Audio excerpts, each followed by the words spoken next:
اردو کہانی سونے کی 3 ڈلیاں۔ 2 بھائی تھے، ایک امیر تھا ایک غریب تھا۔ امیر کا نام دائم اور غریب کا نام سائم تھا۔ دونوں میں بنتی نہیں تھی۔ بات یہ تھی کہ دائم بہت عقل مند تھا اور سائم بیچارہ بے وقوف، اس لیے دائم اسے پسند نہیں کرتا تھا۔ ایک دن سائم کو ضرورت پڑی تو اس نے کچھ دیر کے لیے اپنے بڑے بھائی سے گھوڑا مانگا۔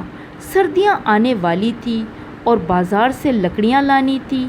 دائم چاہتا تو نہ تھا، پھر بھی اس نے اپنا گھوڑا سائم کو دے دیا۔ سائم بازار سے لکڑیاں لے آیا۔ رات ہو گئی، اس کے پاس رسی نہیں تھی، اس لیے اس نے دروازے سے گھوڑے کی دم کو ہی باندھ دیا۔ دم کے اس طرح باندھنے سے گھوڑا تکلیف میں تھا۔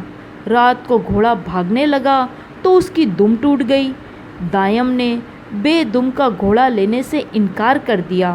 اس نے کہا، میں تو کچہری میں تمہارے خلاف مقدمہ کروں گا۔ دونوں بھائی شہر کی طرف روانہ ہوئے۔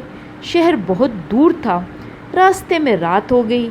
دائم کے ایک دوست کا گھر قریب تھا۔ وہ دونوں اس دوست کے گھر ٹھہر گئے۔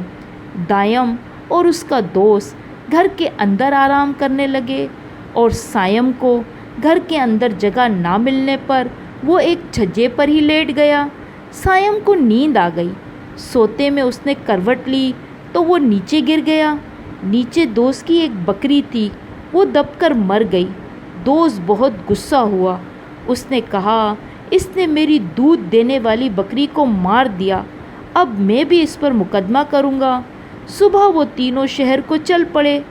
راستے میں سائم 2 مقدمے میں سزا کے ڈر سے بھاگنے لگا تو سائم ایک نوجوان سے ٹکرا کر گر پڑا۔ اس نوجوان کے ہاتھ میں نایاب پرندوں کا ایک پنجرا تھا۔ وہ پنجرا زمین پر گر گیا اور اس کا دروازہ کھل گیا۔ تمام قیمتی پرندے فضا میں اڑ گئے۔ اب اس نوجوان نے سائم کو دبوچ کر پکڑ لیا۔ اب وہ نوجوان بھی مقدمہ کرنے کے لیے ان کے ساتھ ہو گیا۔ چلتے چلتے سائم نے کچھ پتھر اٹھا کر ایک رومال میں لپیٹ لیے۔ بالآخر وہ چاروں شہر پہنچ گئے۔ کچہری گئے۔ جج آیا اور کچہری لگی۔ دائم نے اپنا مقدمہ جج کے سامنے پیش کیا۔ سائم نے رومال میں بندھا پتھر جج کو دکھایا۔ جج سمجھا کہ رومال میں رشوت کا سونا ہے۔ اس نے خوش ہو کر سائم کے حق میں فیصلہ دے دیا اور کہا کہ جب تک گھوڑے کی دم نہ نکل آئے گھوڑا سائم کے پاس ہی رہے گا۔ اب دوسرا مقدمہ پیش ہوا۔ دائم کے دوست نے کہا، سائم نے میری بکری کو کچل کر مار دیا۔ سائم نے پھر رومال دکھایا اور جج پھر دھوکہ کھا گیا۔ اس نے فیصلہ دیا کہ جب تک سائم دائم کے دوست کی بکری نہ لا دے دائم کا دوست سائم کو اپنے گھر میں رکھیں گا اور اسے کہیں جانے بھی نہ دے۔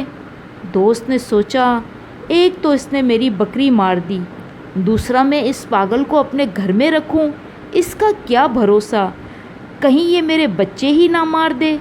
پھر تیسرا مقدمہ پیش ہوا تو نوجوان نے کہا، اس کا دھکا لگنے سے میرا پنجرا کھلا اور نایاب پرندے اڑ گئے۔ سائم نے رومال والا ہاتھ پھر اٹھایا۔ جج پھر لالچ میں آ گیا۔ اس نے سوچا، یہ شخص سونے کی 3 ڈلیاں دینے کا اشارہ کر رہا ہے۔ اس نے آخری مقدمے کا فیصلہ دیا کہ نوجوان اس جگہ پر جائے اور اسی تیزی کے ساتھ سائم کو دھکا دے کر گرا دے۔ نوجوان حیران ہوا کہ اس طرح تو میرے نقصان کا ازالہ تو نہ ہو پائے گا، الٹا مجھے دوبارہ چوٹ لگ جائیں گی۔ جج نے آخری فیصلہ سنا کر کہا، کچہری کا وقت ختم ہوا۔ چاروں باہر آ گئے۔ دائم نے کہا، میں دم نکلنے تک انتظار نہیں کر سکتا، مجھے میرے گھوڑے کی ضرورت ہے، تم مجھے میرا گھوڑا اسی حالت میں دے دو۔ سائم نے کہا، نہیں ٹھہرو اور اس وقت کا انتظار کرو جب کہ گھوڑے کی دم نہ نکل آئے۔ دائم بہت پریشان ہوا۔ اس نے سائم کی منت سماجت کر کے 5 سونے کے سکے دے کر اپنا گھوڑا واپس لینے پر سائم کو آمادہ کر لیا۔ اب سائم نے دائم کے دوست کو کہا چلو مجھے گھر لے چلو۔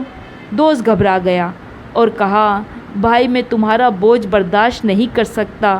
سائم نے کہا جج نے فیصلہ دیا ہے، میں تمہارے ساتھ رہوں گا۔ دائم کے دوست نے 10 سونے کے سکے دے کر اپنی جان سائم سے چھڑائی۔ پھر سائم نے اس نوجوان سے کہا چلو اس جگہ پر چلیں اور تم مجھے تیزی سے دھکا مارو۔ نوجوان نے سوچا اس طرح تو میں زخمی ہو جاؤں گا۔ اس نوجوان نے بھی سائم کو 20 سونے کے سکے دے کر اپنی جان بڑی مشکل سے چھڑائی۔ اتنے میں جج نے ایک آدمی سائم کے پاس بھیجا کہ سونے کی 3 ڈالیوں بھرا رومال وہ اسے دے دے۔ سائم نے رومال کھول کر اسے 3 پتھر دکھائے اور کہا میں تو غریب آدمی ہوں، میرے پاس سونا کہاں؟ میں تو جج صاحب کو رومال اس لیے دکھایا کہ اگر میرے خلاف جج نے فیصلہ دیا تو میں تمہیں ان پتھروں سے ماروں گا۔ اب اس شخص نے جج کو جا کر یہ ساری بات بتائی تو جج نے سکون بھری ایک لمبی سانس لی اور کہا شکر ہے میں بچ گیا، ورنہ یہ پاگل مجھے بھی مار ڈالتا۔ اور پھر سائم خوشی خوشی اپنے گھر کی طرف روانہ ہو گیا۔ اگر آپ ہمارے چینل پر نئے ہیں تو پلیز لائک اور سبسکرائب لازمی کیجیے گا تاکہ دلچسپ کہانیاں آپ کو بر وقت ملتی رہیں۔ ملتے ہیں ایک نئی کہانی کے ساتھ۔ اللہ حافظ۔